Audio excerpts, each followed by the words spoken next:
Keep going. You're doing good, man. Keep going. Okay. So the meeting was the following week. Pardon me. We met for about a little over half an hour. And again,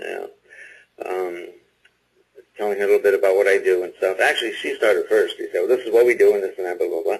And we got, properties all over the country, in California, and in Ohio, Florida, Massachusetts, Rhode Island, blah, blah, blah, blah, blah. I said, oh, good. Bet your eyeballs got a big smile on it and go, man. My tongue was hanging out, I was like, oh, so it's like I couldn't believe. It was too good to be true, huh? Could you ever imagine, now again, we all got confident. I even pinch myself sometimes with things I do. Could you ever imagine a bank calling you about your real estate, wanting to meet with you, Marcel?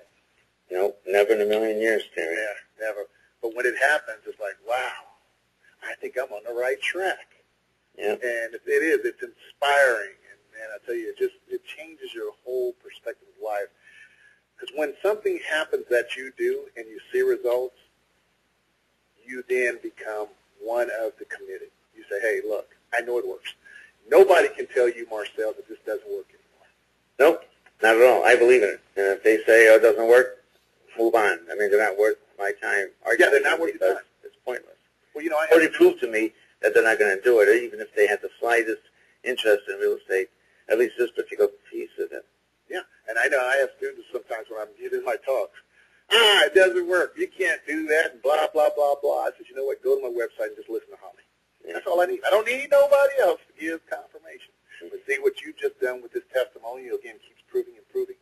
And Marcel, I've been doing this since 1999, and I haven't stopped, and I will not stop. Again, I tell these guys, when I go to my grave, I want you guys to get up and tell my story. Hey, that this guy gave it his all. He was always there. He was committed. I want you guys to tell the story. And that way, I feel like I've done what I'm supposed to do in this universe, and that's to help as many people as I can, whether it be homeowners and students, because someone helped me. And, man, do I appreciate it because they changed my life. Now, tell us about going up to that 16th floor.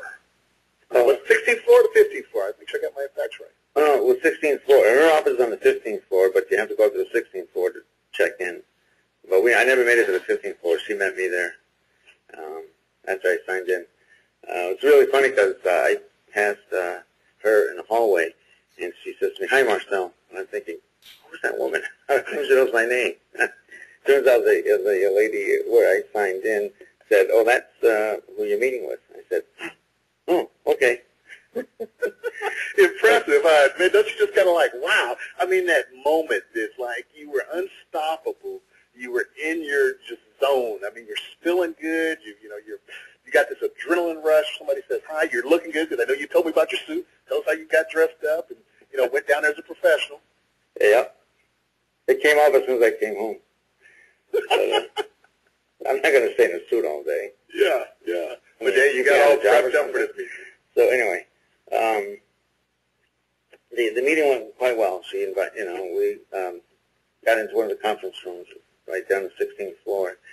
And again, she started talking about, she had like a portfolio with her, but she didn't reveal anything to me in detail because I had to sign a non-disclosure statement, but that's coming a little bit later.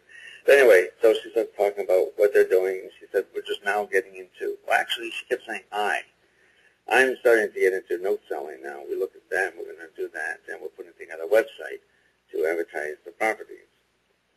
And so I'm thinking about this, and I said, that's great. And then all of a sudden I said, I would hope, I think is how I put it, that you would consider my company before you advertise these properties and give us a shot at it. Wow. Marcel, hold on one second. Okay. I don't know where you got the guts and encouragement, but you were trying to tell her that, hey, I want to be the person. I want, and they call them shirt-tail listings. Shirt-tail, if I can remember the correct word, that realtors used to have. When a great deal would come along, they'd have somebody they knew, and they would call that person before anybody else would know about it. And you're asking this banker. The pocket listings, right? Pocket listings, yeah. You asked this banker. Yep. From the little 2 months experience you had enough encouragement because your confidence was high to ask her what again? Say what we're touched. I said I would hope that you would consider our company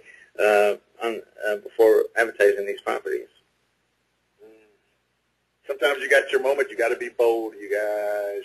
And when you walk out of there, whether it's a yes or a no, you feel that you gave it your all. You gave 100% to that moment, and you'll never regret it, and will be the story of your life. So that adage, ask, you never know what you might get, That's right. And a poor mouth never gets fed. So any of you that feel like you got to hold back because holding back is right, I don't know. Well, I look at it this way. I said, look, the banks have a problem. They have all these non-performing assets. What are they doing with them? I know what the effect on the bottom line it had when I worked for the banks and had interaction with people in the mortgage department and the and other loans. Pardon me. And I looked at it as my company, your company, everybody on the phone. We're all in this together, right? And I said, we have a way of helping the banks relieve some of this pressure of non-performing assets. And if it's done right, we help. It's a win-win-win situation. You help the bank get rid of a non-performing asset so they can start getting money back out, because they don't make money when they hold on to property. They make money when they have money in the bank to lend out. And we help the homeowner from, getting a ruined credit history with a foreclosure on his or her credit. And we help ourselves, make a decent profit. I'm not saying gouging, but every man is entitled to a decent profit with his or her company. That's right, especially if you're providing a service. If you're providing a great service, you deserve to get paid. Let me tell you guys, there are people buying notes, but there are going to be so much paper out there that no 1, 2, 3, 5, 10, 20 people are going to be able to get it all. Your moment is right now. Over 2 million foreclosures predicted for this year. Yeah. It's ridiculous. It is, and I tell you what, if you guys don't get it now, if you don't apply yourself, when will you ever? Because real estate will never, ever, ever, ever be the same. They're already enacting laws and that are meant to make it harder for everyone. The good old days, what we used to do, are not going to be available. You're going to have to use multiple strategies. And if you're not in the market right now, effectively learning and growing, and my instructor used to call it being in the trenches, getting hit by hand grenades and bombs and calls and people in foreclosure, you won't be able to stay a real estate investor. And I'd like to make a comment. This is my own opinion on this, but hopefully it's a good one. You just mentioned something about laws being written now or drafted now to stop this on both sides, to stop foreclosures and also to stop these would-be real estate investors coming in and, taking advantage of poor Sally Smith and her distress. And I got to say that the banks, even if they pass that law, the banks have to do something with the non-performing assets. And I think if we position ourselves properly, establish those banking relationships, start with a small local bank, and because the big banks are kind of hard to get a hold of, and they're not as responsive, not as quick, simply because they're so overwhelmed.